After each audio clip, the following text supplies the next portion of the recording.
সামনেই তোমাদের উচ্চ মাধ্যমিকের 4th সেমিস্টারের এক্সাম। 4th সেমিস্টারে এই প্রথমবার কিন্তু তোমরা লেখা পরীক্ষার সম্মুখীন হতে যাচ্ছ। যদিও তোমরা এর আগে 2nd সেমিস্টারে লেখা পরীক্ষা দিয়েছো, কিন্তু সেই কোশ্চেনটা একটু ডিফারেন্ট ছিল।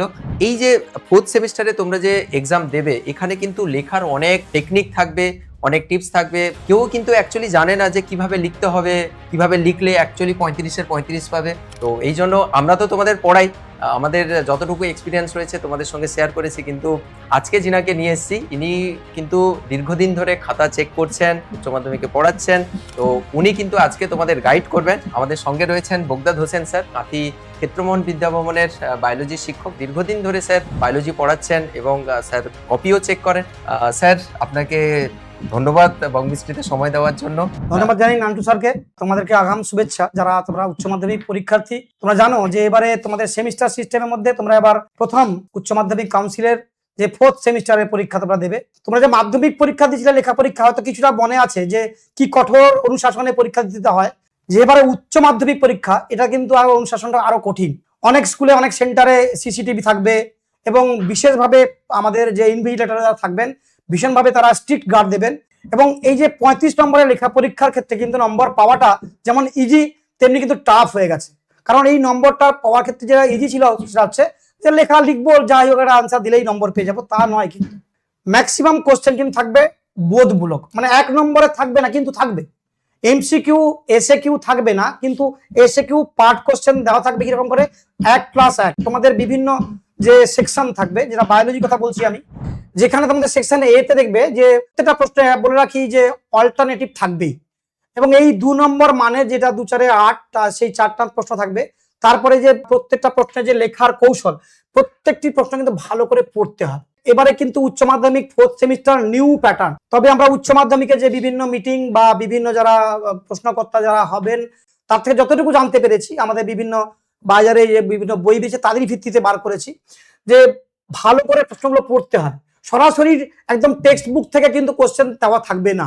হয়তো নোটস পড়ে গেছো বা বই পড়ে গেছো, বা তোমার একদম দেখলে তোমার প্রতিবেশী কোনো একজন মানুষের দেহে কোথাও জায়গায় ফোলা স্ফীত হয়েছে, প্রচুর ব্যথা করছে, তাকে তুমি কি সাজেশন দেবে, এই ধরনের কি পরামর্শ দান করবে। অর্থাৎ সরাসরি প্রশ্ন থাকবে না যে ক্যান্সার কাকে বলে, টিউমার কি, এই ধরনের প্রশ্ন কিন্তু আর থাকবে না, সম্ভাবনা খুবই কম। মানে ভাবনা চিন্তা করেই অ্যানসার দিতে হবে। তা ভালো করে সরাসরি প্রকল্প বাছাই করবে কোনটা তুমি ভালো জানো, যে প্রশ্নটা বাছাই করবে প্রত্যেকটা অল্টারনেট থাকবে। সুতরাং যেখানে ভালো জানবো সেটা 1+1 যদি থাকবে বেটার। তাহলে আমি একটা পার্ট জানি, একটা পার্ট জানি না, তাহলে কিন্তু ভাবতে হবে না আমি 2 নম্বরটা লিখতে পারবো না 1+1, আমি 1+1 একটা পার্ট পারবো, একটা পার্ট পারবো না, তাহলে তো আমাদের সেটা করতে হবে না। তখন তুমি দুইটাই করবে। সাব হেডিং সবসময় মাধ্যমিকে তোমরা অনেক করে এসছো। সাব হেডিং সবসময় ব্যবহার করলে প্রশ্নের উত্তরে যে এক্সপোজটা বা এক্সপ্রেশনটা দেখতে খুব ভালো লাগে। ধরো আমি উদাহরণ বলি যে ধরো সাইক্লোস্পোরিন এ এবং স্ট্যাটিনের উৎস লেখো বা তার গুরুত্ব লেখো। তার দুটো পার্টের জন্য আলাদা আলাদা বুলেট বা আলাদা আলাদা প্যারা করে আমি পার্ট করে লিখতে হবে আমাকে। তাহলে আলাদা আলাদা 1+1 পার্ট মার্কিং কিন্তু থাকছে। বিজ্ঞানসম্মত নাম, যে বিজ্ঞানসম্মত নাম ক্ষেত্রে কিন্তু অবশ্যই আমাকে ল্যাটিন ভাষা লিখতে হবে। তো জানোই অনেকে যারা 11-12 উঠেও তারাও দেখি পরীক্ষা কিন্তু বাংলা লিখতে আরম্ভ করো। এই বাংলায় কিন্তু যেমন আমি উদাহরণ দিচ্ছি ট্রাইকোডার্মা পলিস্পোরাম, এই নামটা কিন্তু কঠিন। হ্যাঁ, বিদঘুটের নাম, ল্যাটিন ভাষা, স্বাভাবিক, আমাদের বাংলা মিডিয়ামের স্টুডেন্ট, কিন্তু এটা তো আন্তর্জাতিক নিয়ম, আমাকে লিখতেই হবে যে সায়েন্টিফিক নেম ইংলিশে এবং ল্যাটিন ভাষায়, এবং লেখার যে আন্তর্জাতিক নিয়ম অবশ্যই ফলো করতে হবে। অর্থাৎ এই বিজ্ঞানসম্মত নামের ক্ষেত্রে যেমন ধরি আমি বলি ট্রাইকোডার্মা পলিস্পোরাম, টিটা শুধু ক্যাপিটাল দিলাম আর কোনো ক্যাপিটাল, এবং নিম্নরেখা কিন্তু অবশ্যই করতে হবে গণ আর প্রজাতি দুটোই। তারপরে যদি তুমি মনে করো যে আমার ভুল হয়েছে স্পেলিং এ, তবে বাংলায়ও কিন্তু লিখতে পারো, সেখানে কিন্তু তোমাকে সুযোগ দেওয়া আছে।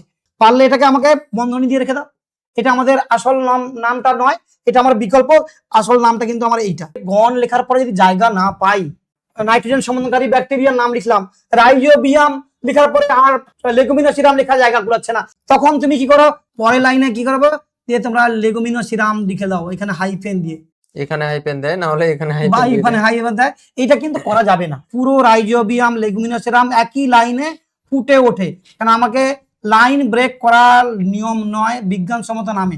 এবারে যে সেকশন বি তে যেটা থাকবে যে আমাদের 3 নম্বরের মানের প্রশ্ন থাকবে, প্রত্যেকটি প্রশ্নের পার্ট মার্কিং থাকবে, কিন্তু বারবার বলছি 2+1 বা 1+1+1 থাকতে পারে, বা যেটা এবারে সিস্টেম থাকবে যে তোমাদের এইভাবে বক্স দেওয়া থাকবে, এই বক্সটাতে 3টে ঘর থাকবে, উপরে একটা বিষয়বস্তু থাকবে, এই 3টে বক্সের মধ্যে দেখা যাচ্ছে উৎপন্ন বস্তু, আর এখানে থাকবে তার জীবাণুর নাম বা অণুজীব।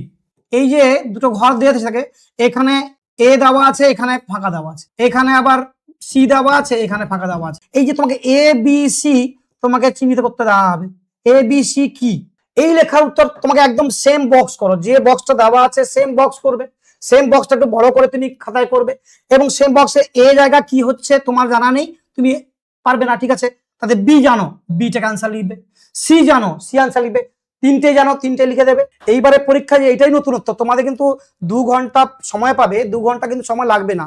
তোমরা অনেকেই জানো যে বায়োলজিতে বা কেমিস্ট্রিতে জানা থাকলে আমাদের 1.5 ঘন্টার মধ্যে শেষ হয়ে যায়, 1.5 ঘন্টা সময় ম্যাক্সিমাম, এনাফ টাইম। প্রত্যেকটি প্রশ্নের কিন্তু ভাবটা বিশাল ব্যাপার, বারবার বলছি, যেটা তোমাদের সরাসরি টেক্সট বুক থেকে বা তুমি যে নোটস পড়ে গেছো সেখান থেকে প্রশ্ন কিন্তু পাবে না ডাইরেক্ট একদম পুরো, তোমাকে কিছু বোধ থাকবে, সেই বোধটাকে বুঝতে হবে, ভাবটাকে, সেই ভাবটা বুঝতে পারলে তুমি তবে উত্তরটা ঠিক টু দি পয়েন্ট বাঁধন দেওয়া সঠিক ভাবে রিপ্রেজেন্ট করতে পারবে, না হলে তোমার উত্তরটা বিস্তারিত বিক্ষিপ্ত ভাবে অনেক বড় হয়ে যাবে। তাহলে তুমি কিন্তু এত উত্তর চাই না, এতটা লেখা চাই না, আমরা টু দি পয়েন্ট আনসার পেলেই পুরো নম্বর সবাই দিতে বাধ্য।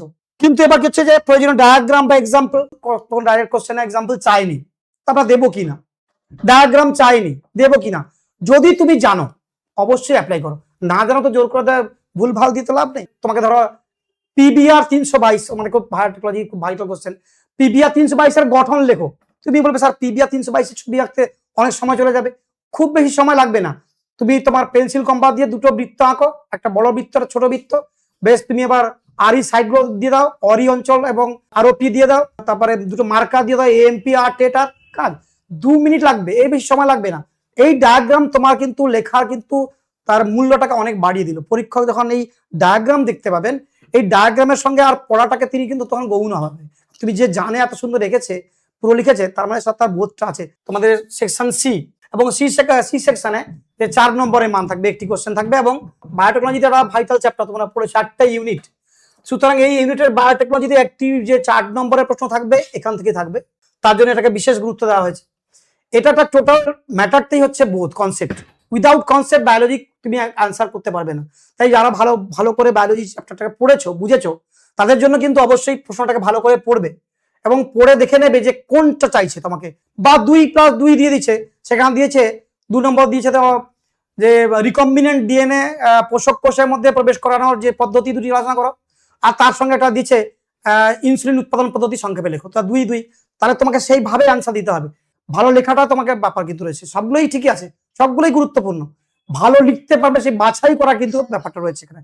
তারপরে ইনসুলিন উৎপাদন, 2 নম্বরে ইনসুলিন উৎপাদন লিখতে গিয়ে অনেকে খেই হারিয়ে যাবে। বায়োটেকনোলজিতে আমাদের ইনসুলিন উৎপাদন পদ্ধতি বা ভ্যাকসিন উৎপাদন পদ্ধতি, এটা অনেক বড় বিস্তারিত প্রশ্ন, 2 নম্বরের মতো করে ভেবে নাও তুমি কোন জিনিসটা লিখবে, কতটা সংক্ষেপে লেখা যায়, বিশদ 2 নম্বরের জন্য বিস্তারিত লেখা দরকার নেই। সেকশন ডি যেটা তোমাদের লাস্ট ইউনিট, যেটা ইকোলজি এবং এনভায়রনমেন্ট, যেটা আমাদের পরিবেশ এবং বাস্তুবিদ্যা, এটা কিন্তু তোমাদের অনেকেই বেশ ক্লিয়ার আছে, জানি তোমাদের বহুবার বহু রচনা লিখেছো, প্যারাগ্রাফ লিখেছো, তোমরা সবাই পারবে আশা করি। তাও কিন্তু লেখার ক্ষেত্রে কিন্তু এটা বললাম না, সাইন্টিফিক ওয়েতে লেখা, আমরা জানি অনেক বেশি, কিন্তু লিখতে গিয়ে যেমন কেন ভাবটা খেয়ে হারিয়ে যায়, সেই ব্যাপারটা তোমরা যতবার পড়েছো বা পড়বে দেখবে মাঝে মাঝে রিভিশন দেবে, পড়া মানে একটু রিভিশন দেওয়াটা ভীষণভাবে প্র্যাকটিস করাটা দরকার আমাদের।